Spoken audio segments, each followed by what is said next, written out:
everybody, and welcome to the very first edition of Chieftain Chats. This is the very first episode of a hopeful new series of podcasts we're going to be doing, putting out every 2 weeks before each episode of Chieftain Live, as an informal way of debating some hot-button topics and news stories happening around our great school. So, let's get it started. As always, I'm Julian Hermes, joined by my Chieftain Live co-host, Ben Moran. Ben, how you doing, buddy? Doing great, Julian. Doing great. How about you? I am absolutely fantastic. So glad to hear that. Alright, everybody. On this inaugural episode, Anthony Calcaterra is giving us his insight on the potential Brother Rice Fortnite team. And I'm sure everybody's going to be very excited to hear more about that. Braddock will bring us his Mount Rushmore athletes at Brother Rice, and that's sure to be a great debate, too. And finally, Colin Watts will be on to discuss what they're going to publish in their State of the School address for the Chieftain. Before we get into this awesome debate, here's what's on deck for next week's Chieftain Live. 1. Owain Braddock and Calcaterra get an exclusive interview with Peter Schultz, talking all about the new Warrior support group and what we can do to participate. 2. Our sports correspondent Luke Newman brings us his winter sports update to see all of their mid-season struggles and how to shift mentalities going into the playoff push. 3. We'll check in with our student and faculty to see who has kept up with their New Year's resolutions and who has failed miserably. And now, let's get into today's featured stories. So as you know, over the past year and a half, Fortnite has grown to this huge thing. It's kind of became more than just a game. They help brand for Sprint, they have college programs now, they also have the NFL give them the rights to their jerseys. This shows that video games have changed over time. A couple of years ago, there is no way that you could go to a school to play a certain game. It has become a legit career to play a video game for a living. People do pretty well for themselves too. It's gotten so big that Rice has even considered making a team for video games. As well, other Catholic schools are too. De La Salle and U of D both have League of Legends team, which is another popular computer game. I sat down with Tommy LaMarche to see if students would be interested in this idea. I think it's a great idea. I think it would be a killer addition to the school. You know, help out, get some people in the school, because everyone loves Fortnite. This made me think, would students actually be interested in playing a video game as a sport here at Rice? I went around to see what all people wanted to think. Luke McInnes had this to say. I think it would be interesting because a lot of people aren't as athletic and they would like to experience extracurriculars, but especially Fortnite, I think in the coming years it would definitely be dying out, so it would definitely be kind of a one-off thing. Overall, I think Rice starting a Fortnite team or any video game team would be a good idea. I think that most of the students would be pretty excited, but there still brings a lot of questions like, how would we play teams? How would it work? How would practice be set up? Would it be a sport or would it just be a club? But all those questions will be answered later, and I'm pretty sure that one day it'll happen. Alright, so, we've all heard the rumors of Rice starting an esports team. I've been told this whole concept started with the popularity of Fortnite, and it seems that Fortnite has really been pushing the students who want to join the team. So, Calc, what do you got to tell us of this being a real possibility in the future? So you know how Fortnite has college programs now? You can go to college to play Fortnite. So since it's gotten so big like that, Rice has thought about starting a team, and it's been going around for a while. Mm-hmm. They've been thinking about it, and it really hasn't been a real push for anything until Mr. Kushel said that he wants to do a League of Legends team, which is another popular computer game, but I don't think a lot of kids at Rice play League of Legends. Fortnite would be probably bigger than League of Legends. De La Salle, U of D, and Catholic Central all have a League of Legends team. And it's more of a club, so it's not like a varsity sport or anything like that. But so Rice has been thinking about it, and I think it'd be better if they do all like sorts of video games, not just Fortnite, because Fortnite's dying out a little bit. It's definitely getting older. So I think it's more of a time to like figure it out, and I think kids like the idea of having a video game team. I've talked to a couple. Some said that they would like to be on the team. Some said that they would just like to come and watch. And some think it would be a good idea to make friends, be in like a club. Yeah. Maybe if they're not as athletic as some of the kids, they have something at least to do. Do you think Rice could actually possibly make it like equivalent to a sport? Do you think they would keep it as a club like other schools have? I don't think so. I think they'll probably make it as a club just because I don't know how they would do it as a team. I don't think it's that popular yet where they could just get So then no cuts schools. Then? Or just like if you want to join the club, you're in the club? It depends on how many people, I think. Okay.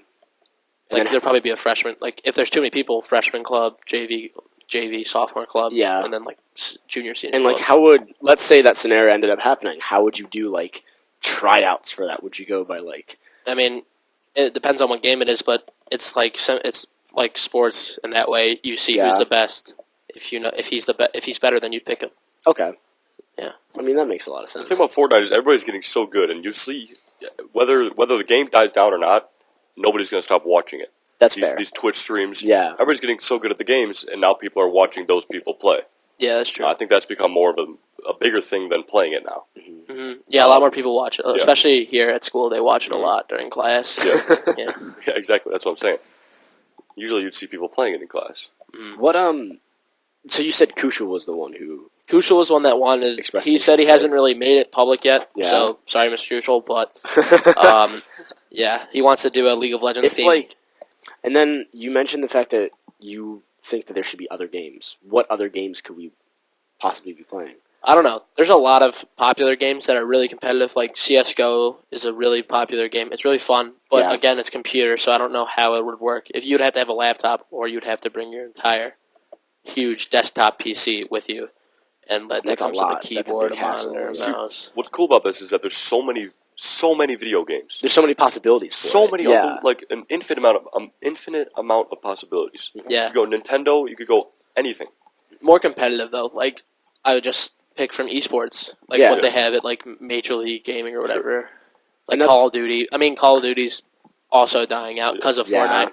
Fallout was not good this year. Yeah. But yeah, there's other games. You can do puzzle games too.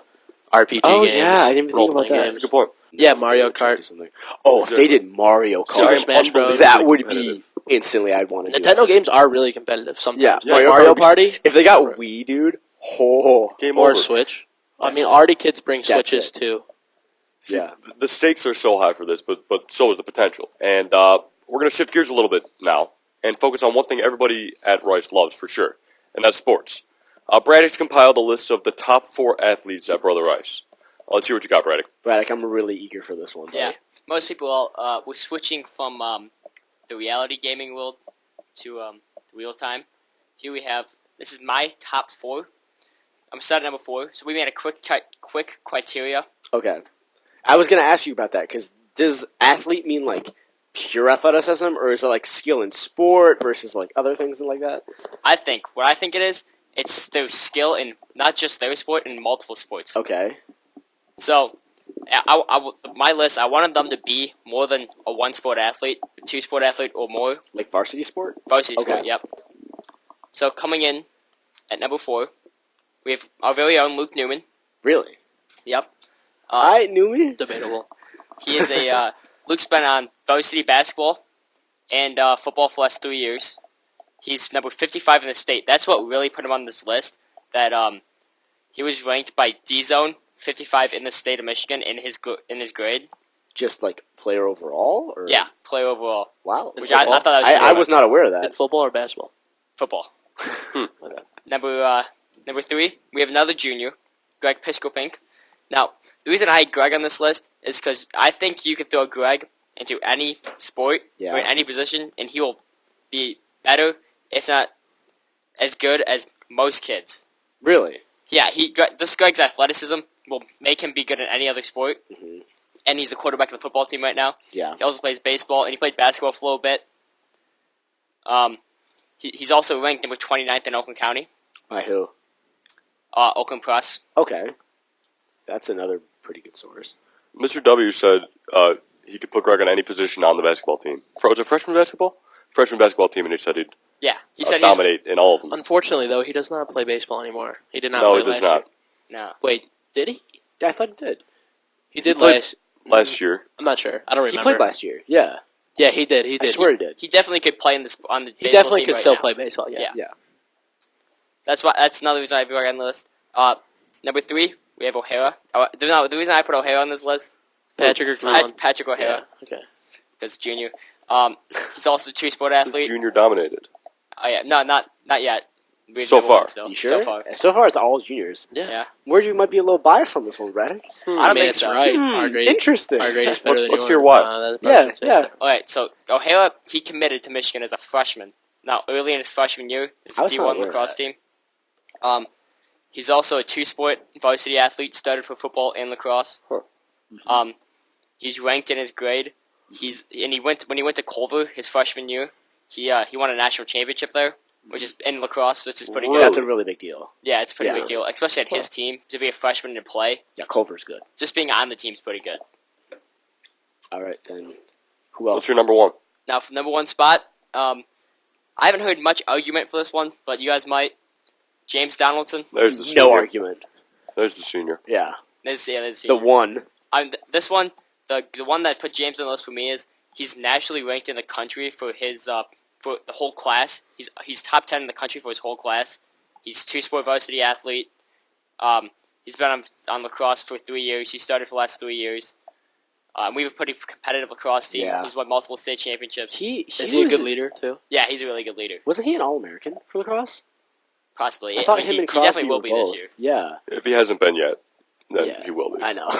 He was a captain. That's why as a he's here at junior, number too. one. Here's my big question for you. What about some other sports? Like, I feel like swimming is kind of like Alex an underrated Margario thing. was because, like- dude, those kids grind. Yeah. Like, every single day. And they're There's no insanely Kieran good McDonald? athletes. I mean, Kieran.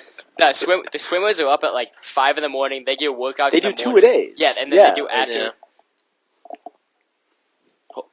All right. Anthony and Owain, thank you guys so much for joining us on this thanks for episode, having us okay? We'll see you guys next time, all right? All right, you. see you guys. All right, guys. So now joining us on the mic is one of the heads of the Chieftain, our school newspaper, Colin Watts. How you doing today, man? Good, guys. Thanks for having me on. All right, awesome. So the next issue of the Chieftain has created quite the buzz amongst our own staff. Yes. Can you shed some light on what your big story is about? So, personally, I am doing a story on the state of the athletic program now, Okay.